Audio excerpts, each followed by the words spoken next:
শৈশব থেকেই আমার ভাই ছিল খুবই চঞ্চল।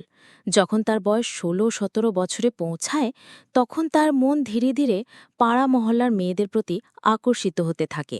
ভাইয়ের নাম ছিল অভিজিৎ, কিন্তু পাড়ার সকলে তাকে আদর করে অভি বলে ডাকত। দেখতে যেমন সুন্দর ছিল, তেমনি তার মিষ্টি কথার মধ্যেও এমন এক ধরনের আকর্ষণ ছিল যে তার থেকে বড় বয়সী মহিলারাও তার সঙ্গে কথা বলার বাহানা খুঁজে বেড়াত। অভিজিতের আরেকটি বিশেষ গুণ ছিল, সে সাধারণত এমন মহিলাদের সঙ্গে বন্ধুত্ব গড়ে তুলতেন যারা একা থাকতেন এবং বাড়ির দায়িত্বে ছিলেন। এতে তাদের সঙ্গে আলাপ আলোচনা ও দেখা করা সহজ হতো এবং কারও সন্দেহর চোখে পড়তে হতো না। একদিন আমার ভাই আমাকে এসে বলল, বোন, টিউশন পড়তে আসা সেই মেয়েটি বেশ চমৎকার, তার বয়সও কম আর মিষ্টি চেহারার জন্য সবাই ওকে খেয়াল করে।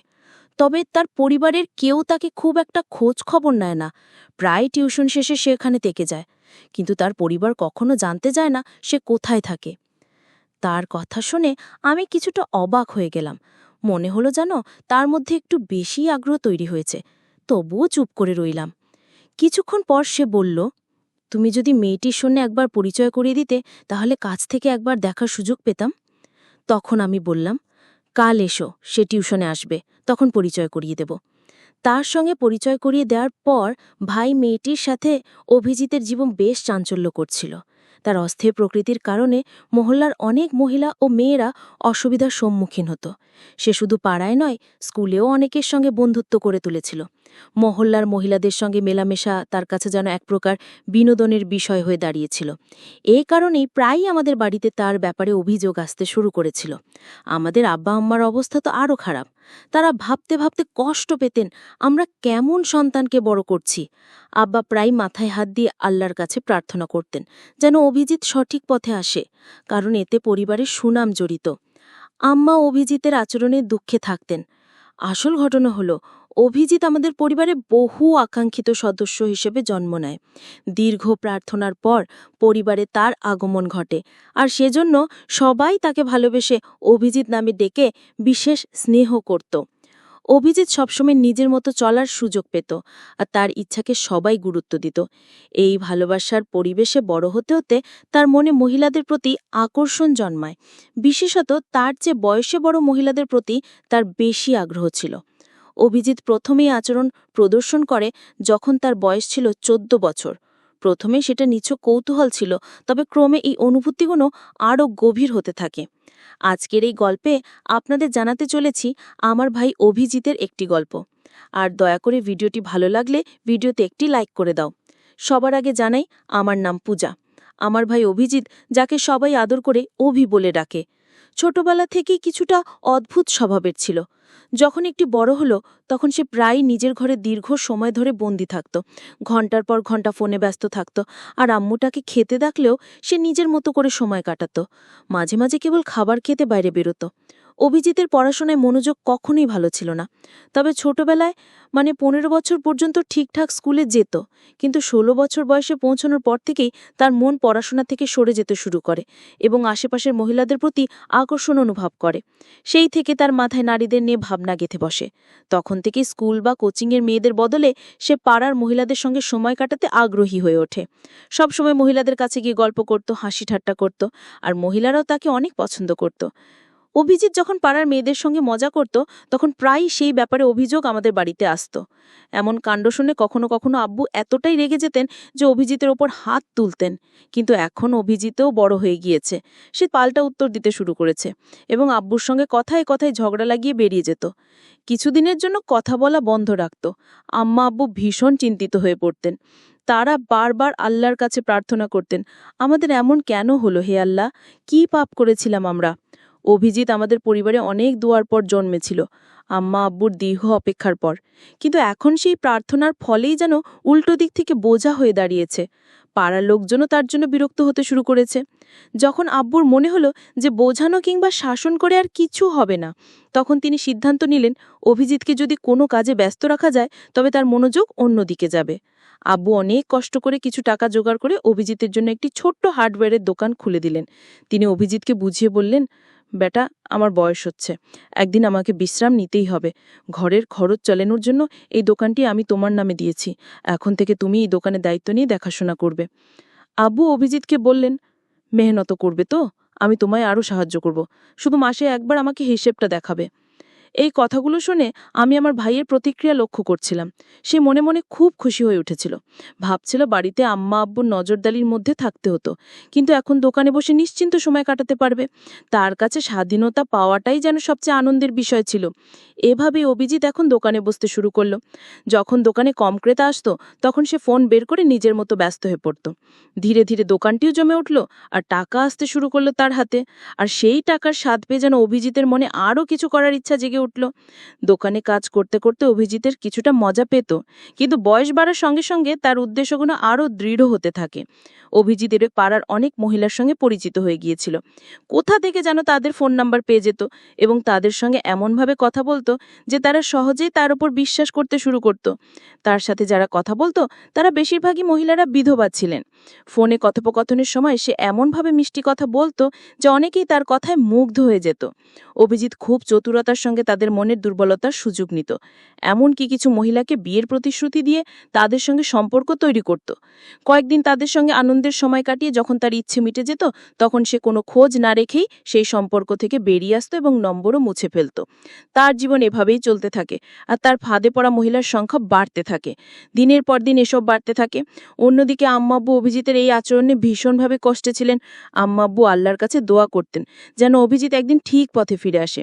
কিন্তু আমার ভাই অভিজিৎ তার আচরণে পরিবারের সবাইকে সবসময় চিন্তায় রাখত। অভিজিতের বয়স ধীরে ধীরে 24-25 বছরে এসে পৌঁছালো। তখন আব্বা আম্মার মনে তার বিয়ের চিন্তা আসে। তারা ভাবতে শুরু করেন যে তাদের ছেলে এখন নিজের কাজে মনোযোগ দিচ্ছে।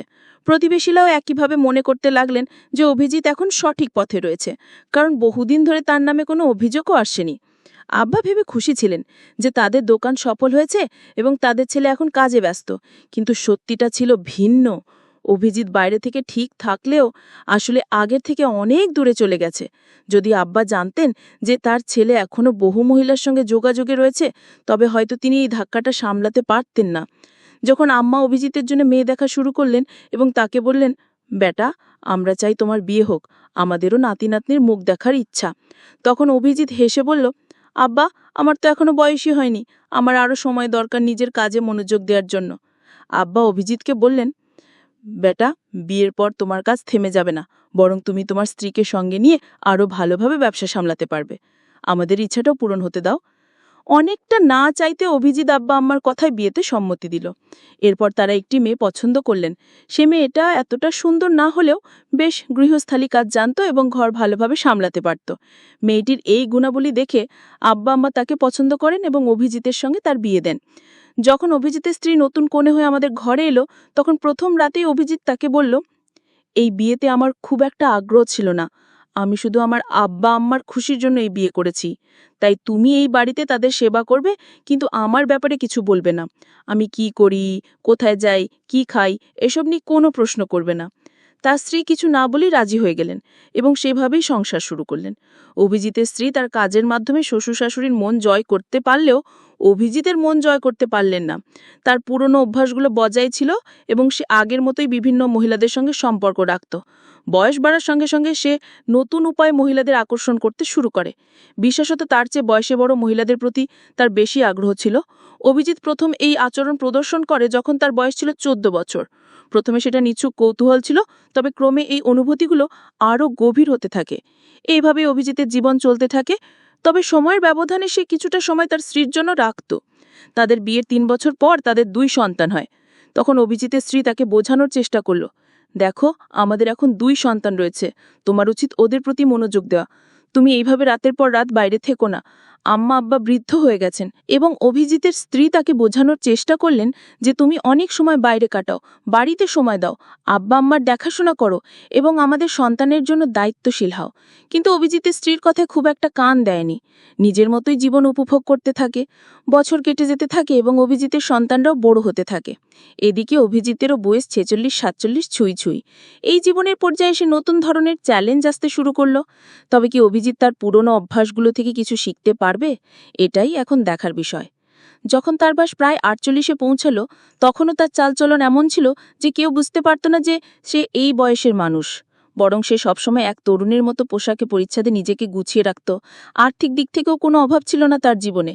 ভালো খাবার, দামি পোশাক আর রাজকীয় স্টাইলে সব কিছু করত।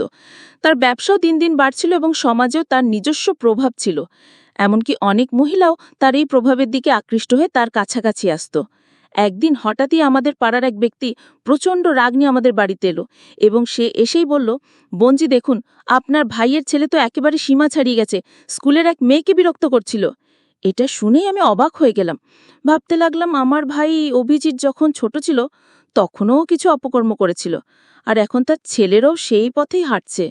আমার ভাই অভিজিৎ যখন ছোটবেলায় একটু দুষ্টু প্রকৃতির ছিল, অনেকটি বেপরোয়া স্বভাবের, এখন তার সন্তানরাও যেন বাবার সে বেপরোয়া স্বভাবটি গ্রহণ করছে।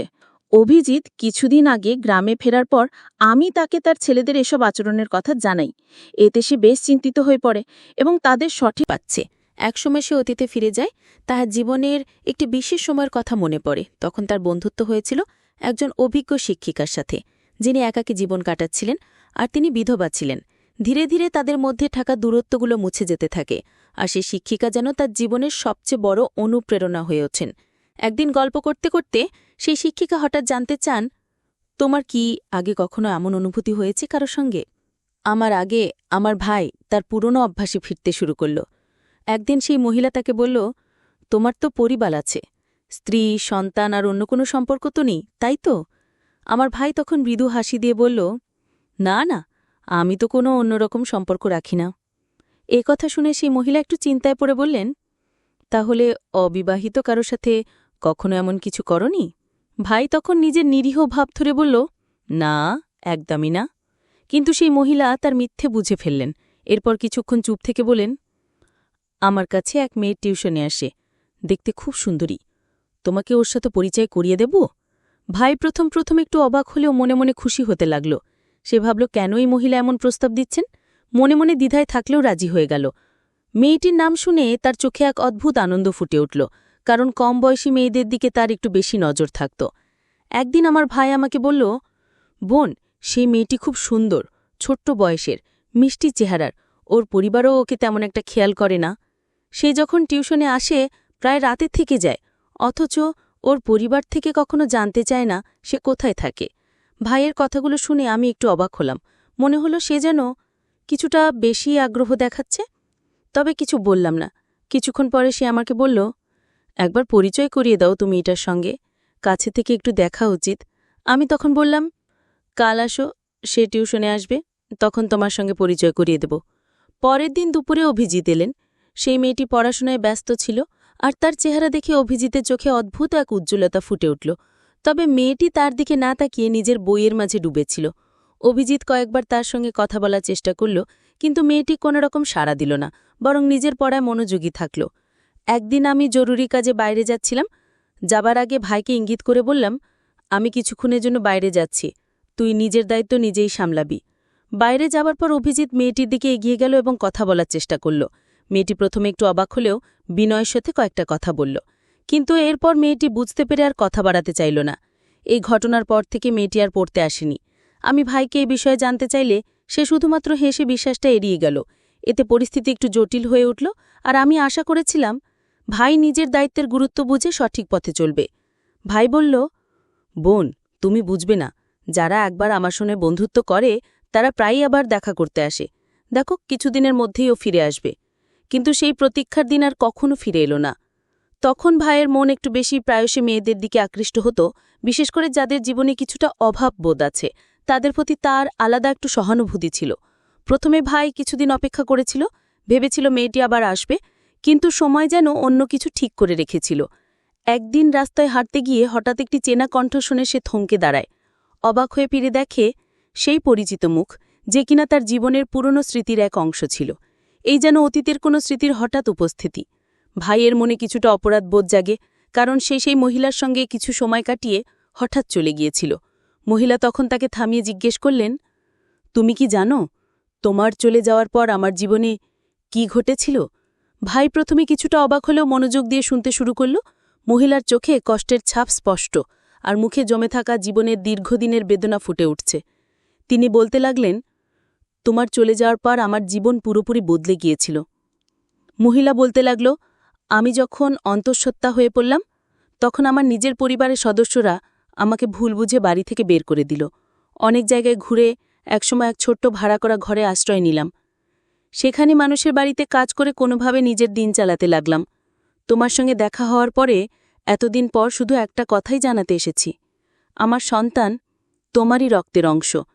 ধাই এই কথা শুনে যেন স্তব্ধ হয়ে গেল। সে হতবাক হয়ে বলল, কিন্তু কি প্রমাণ আছে যে সে আমার সন্তান? তখন মহিলা বলল, যদি বিশ্বাস না হয় তাহলে সন্তানের ডিএনএ পরীক্ষা করিয়ে দেখো, সত্যি নিজের চোখেই দেখবে। কথা মতো মহিলা তার সন্তানের কিছু নখ কেটে নিয়ে এলেন এবং ভাইকে দিলেন। ভাই তার হাতে সেই প্রমাণ নিয়ে পরীক্ষার জন্য বেরিয়ে পড়ল।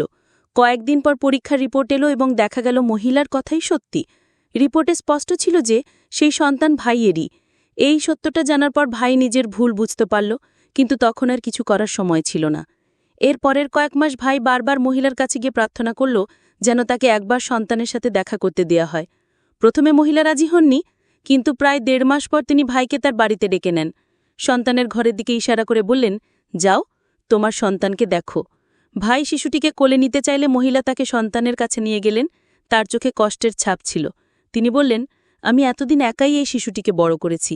ও আমার একমাত্র সহায়, কিন্তু তুমি এসে আমাদের জীবনটা এলোমেলো করে দিয়েছ। এ কথা বলে মহিলা চলে গেলেন। বাচ্চাটি তখন অসুস্থ ছিল। টাকা না থাকায় তাকে ভালো কোনো চিকিৎসা করাতে পারেনি। ভাইয়ের মনে হলো যেন পায়ের নিচের মাটি সরে গেছে। শিশুটিকে বুকে জড়িয়ে ধরে সে দ্রুত হাসপাতালে নিয়ে গেল। ডাক্তার পরীক্ষা করে বললেন, শিশুটি মানসিক আঘাতে আছে, তার স্মৃতিশক্তি দুর্বল হয়ে গেছে এবং কিছুটা মানসিক ভারসাম্য হারিয়েছে। সে কখনো পুরোপুরি সুস্থ হবে কিনা বলা যাচ্ছে না। এসব কথা শুনে ভাইয়ের মন ভেঙে গেল, তবে নিজের ভুলের পরিণতি তাকে মেনে নিতেই হলো। এমন অবস্থায় সে শিশুটিকে নিয়ে বাড়ি ফিরে এলো এবং তার যত্ন নেওয়া শুরু করল। রাতের পর রাত সে শিশুটির পাশে বসে থাকত, যত্ন করত, কিন্তু শিশুটি এক ভীতকোখে শুধু তাকিয়ে থাকত, যেন ভাইকে চিনতেই পারছিল না। তার মনে এমন কোনো স্মৃতি নেই যা তাকে ভাইয়ের সঙ্গে সম্পর্কিত করে। এদিকে ভাইয়ের স্ত্রী বলল, তোমার পক্ষে ওকে দেখা সম্ভব হলে দেখো, আমি আর ওকে সামলাতে পারব না। ভাইয়ের নিজের ছেলেরাও বলল, এ কেমন ছেলে, তুমি আমাদের সঙ্গে নিয়ে এলে? আমরা ওকে আপন বলে মেনে নিতে পাচ্ছি না। ভাই যেন একটা ঝড়ের মধ্যে দিশেহারা হয়ে পড়ল। অবশেষে ভাই সিদ্ধান্ত নিল আলাদা কোথাও সেই ছেলেটিকে নিয়ে থাকবে। সে একটি ছোট্ট ভাড়া করা ঘরে উঠল এবং দিনরাত পরিশ্রম করতে লাগল। দোকানে খেটে যা রোজগার হতো সবটুকুই ছেলেটির চিকিৎসা এবং যত্নে ব্যয় করত। এভাবে নিজের ভুলের মাসুল দিয়ে জীবনের প্রতিটি দিন সে ছেলেটির পাশে থেকে তা যত্ন করতে লাগল। ডাক্তাররাও বলেছিল শিশুটির স্বাভাবিক জীবনে ফিরতে কিছুটা সময় লাগবে, কিন্তু ভাই হাল ছাড়েনি। প্রতিদিন নতুন আশার আলো নিয়ে শিশুটির সেবা করত এক স্নেহময় পিতার মতো। কিছু মাস কেটে গেল আর ধীরে ধীরে শিশুটির মধ্যে পরিবর্তন আসতে শুরু করল। সে আর ভাইকে অচেনা মনে করত না, তার চোখে যেন পরিচয়ের একটা আভাস দেখা দিতে লাগল। ভাইয়ের অক্লান্ত পরিশ্রম আর ভালোবাসা তার মনে জমে থাকা কষ্টগুলোকে আস্তে আস্তে সারিয়ে তুলছিল। একদিন শিশুটি প্রথমবারের মতো ভাইয়ের হাত ধরল আর হালকা করে হাসল। ভাইয়ের চোখে তখন আনন্দশ্রু এসে গেল। সেই ছোট্ট হাসি যেন তার গোটা পৃথিবী হয়ে উঠল। সময়ের সাথে শিশুটি আরও সুস্থ হয়ে উঠল। ভাইয়ের নিঃস্বার্থ ভালোবাসার যত্ন তাকে নতুন জীবন দিল। এখন সে কেবল ভাইয়ের পাশেই থাকে না, বরং তাকে পিতার মতো মেনে নিয়েছে। সমাজের নানা কথা আর কঠিন পরিস্থিতি সত্ত্বেও ভাই কখনো হাল ছাড়েনি, আর তার এই পরিশ্রমের ফল পেল অবশেষে। সেই দিনও এলো যেদিন শিশুটি ভাইকে আব্বু বলে ডাকল। সেই একটি শব্দেই ভাইয়ের সব কষ্ট যেন মিলিয়ে গেল।